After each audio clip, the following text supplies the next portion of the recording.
All right, welcome back to Morning Live. It is 13 minutes before 8 o'clock, and we continue with our discussion wherein we are dissecting the state of children's literature as it stands at the moment. And we have as our guest Eleanor Sisulu, who is the director of PUKU Children's Literature in Southern Africa. And with me in studio, I'm joined by author Stacey Fru and Refilwe Mohlaudi. Now, we're going to go back to Pretoria now to Eleanor. Now, Eleanor, can you tell us a bit more about your foundation, PUKU Children's Books in Southern Africa, and how initiatives like this contribute in the promotion of children adopting the literature culture?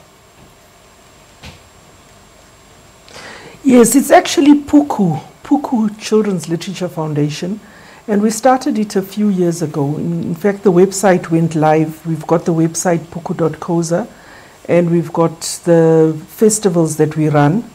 The main one being the PUKU Children's Literature, the PUKU Story Festival in Grahamstown.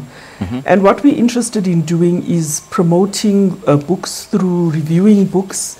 We think that, reviewing books is a very important thing that we need to do. I wrote a book, this book, The Day Gogo Went to Vote.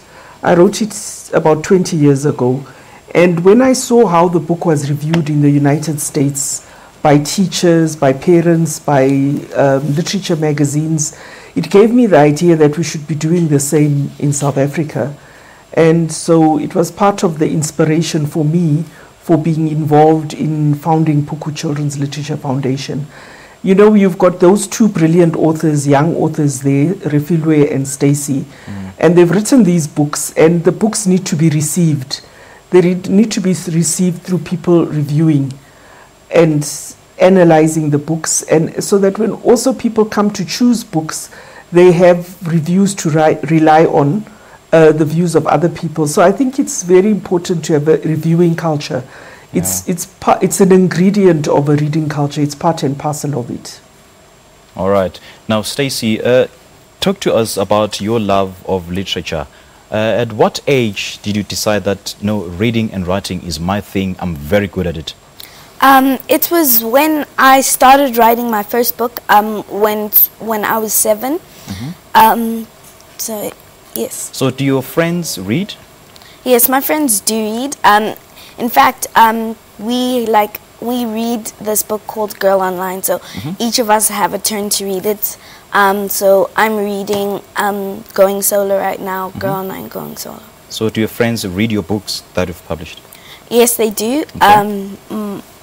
Like my Asenge, her mom has bought the books and she's read them, and also Stephanie and Netu, the rest, yeah. All right, beautiful stuff. Now, Refilwe, can you briefly tell us about this book?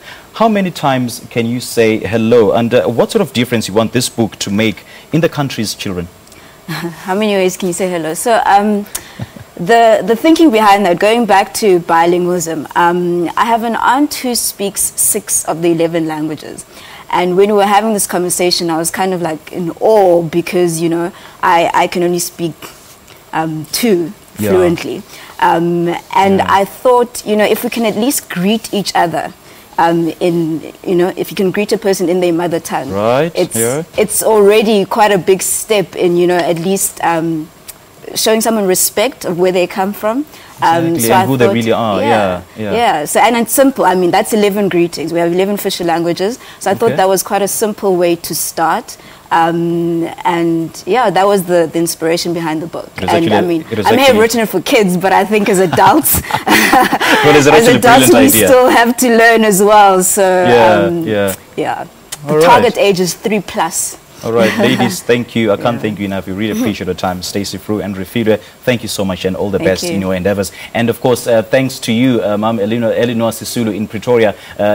She's the director of PUKU Publishing, and we do thank her for her time. And of course, we were discussing, the state of children's literature, where it is at the moment. And we did, as I've mentioned, we appreciate our studio. And